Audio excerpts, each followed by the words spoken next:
Friends and fire cracker applicants అందరికీ స్వాగతం సుస్వాగతం టు ఫైర్ స్టేషన్ కామారెడ్డి. ఈరోజు మనము దీపావళి సందర్భంగా టపాకాయలు కాల్చేటప్పుడు జాగ్రత్తలు ఏం తీసుకోవాలి అనేది ప్రజలకందరికీ కూడా సూచించాలి అనేసి ఆ ఉద్దేశంతో మనం ఈ ప్రెస్ మీట్ పెట్టుకోవడం జరుగుతున్నది. అన్నీ కూడా తెలుసు కానీ మనకు మీ అందరికి కూడా తెలుసు కాల్చేటప్పుడు ఏం జాగ్రత్తలు తీసుకోవాలని. మళ్ళీ కూడా ఒకసారి రివైండ్ చేసేసుకుంటే మనకు గుర్తుంటుంది. ఇందులో fire service department do's and don'ts అని ఇస్తున్నారు. ఫస్ట్ మనం డూస్ గురించి డిస్కస్ చేసుకొని మళ్ళీ తర్వాత డోంట్స్ గురించి మాట్లాడదాం. డూస్ ఏమంటున్నారంటే అందరు కూడా లైసెన్స్డ్ షాప్ల నుండే క్రాకర్స్ కొనండి అని అంటున్నారు. ఎందుకంటే ఆ లైసెన్స్ లేని వాళ్ళు కొన్ని ఏమన్నా ఈ చైనీస్ క్రాకర్స్ అట్లాంటివి కొన్ని బ్యాన్ అయి ఉన్నాయి కదా, అట్లాంటివి కొంటే మనం పేలుతాయేమో అనే ఉద్దేశంతో చెప్తున్నాము. ఇంకోటి, మనం టపాకాయలు కాల్చేటప్పుడు ఒక్కటే కాలుస్తుంటాం, మిగతా టపాకాయలు పెట్టుకుంటాం పక్కన. అవన్నిటినీ కూడా అది క్లోజ్ అయి ఉండాలి. ఆ బాక్స్ని ఓపెన్ పెట్టొద్దు. ఎందుకంటే ఇది ఏమన్నా మనం ఫ్లవర్ పాట్ అట్లా కాల్స్తున్నాం అనుకో, మెరుగొచ్చి బాక్స్లో పడిందంటే కాలిపోయే ప్రమాదం ఉంటుంది. ఇంకా టపాకాయలు కాల్చేటప్పుడు దానిపైన కొన్ని ఇన్స్ట్రక్షన్స్ ఇస్తారు, అవి జాగ్రత్తగా చదివి అదే పాటించాలి.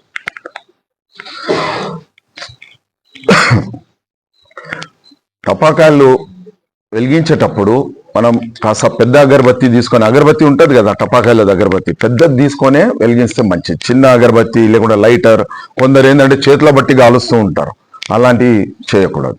డిస్టెన్స్ మెయింటైన్ చేయాలి. మళ్ళీ ఎప్పుడు కూడా ఇంట్లో కాల్వకుండా వాకిట్లో కాస్త ఓపెన్ ప్లేస్లో కాల్వాలి. మళ్ళీ ఇది కాల్చేటప్పుడు బకెట్ నిండా నీళ్లు పెట్టుకోవడం చాలా ఉత్తమం.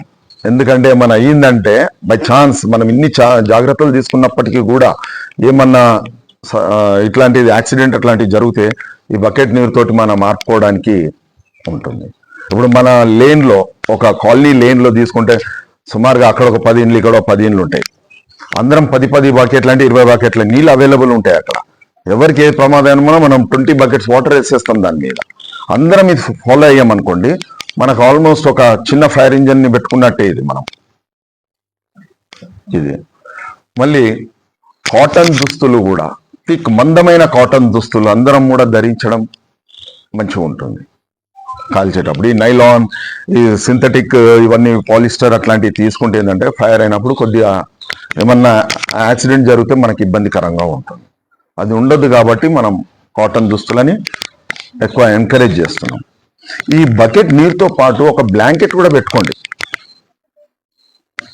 ఏదన్నా యాక్సిడెంట్ అనుకోకుండా జరిగితే, ఎవరికైనా దుస్తులకు అగ్ని ప్రమాదం జరిగితే మనం బ్లాంకెట్ తోటి చుట్టేయచ్చు. చుట్టేస్తే ఫైర్ ఆరిపోతుంది. ఇంకోటి ఏంటంటే ఇంటికి కర్టన్స్ వేస్తాం అందరం కూడా. ఇంట్లో ముందు ఇప్పుడు ఇలా కర్టన్ వేసినట్టు వేస్తాం. దివాళీ రోజు ఒకటి కర్టన్ తీసేస్తే మంచిగా ఉంటుంది. ఎందుకంటే అక్కడ మనం దీపాలు వెలిగిస్తాం ఇంటి ముందు. ఈ కర్టన్ గాలి వచ్చి వేసి దీపం మీద పడి లేకుంటే కర్టన్కి ప్రమాదం జరిగే అవకాశం ఉంటుంది. మళ్ళీ చిన్నపిల్లలు ఎప్పుడైనా వాళ్ళు టపాకాయలు కాల్చేటప్పుడు పెద్దల పర్యవేక్షణలోనే, వాళ్ళ సూపర్విజన్లోనే కాల్చాలి. ఇది మనం నొక్కి చెప్పాలి. పిల్లలకి ఏదో ఇచ్చేసి వాళ్ళు కాలుస్తున్నారు అని మనం ఇంట్లో ఉంటాం, జనరల్గా ఏదో పూజ పనిలను ఏదో మాట్లాడుతుంటాం. ప్రమాదం జరిగినాక తెలుస్తుంది మనకు. లేదా మనం ఫ్రీ అయినప్పుడే పిల్లలతో కాల్చిపియాలి. అండ్ ఇంట్లో 3-4 పిల్లలు ఉన్నాడు, ఒకరు కాల్చినాకనే ఒకరిని కాల్చిపియాలి. ఇప్పుడు నలుగురు ఒక సైడ్, మనం ఒక్కరం ఉంటామని 4 పిల్లలు వేరువేరుగా కాలుస్తారు. ఇవి పెట్టుకోమని ఇస్తున్నాం.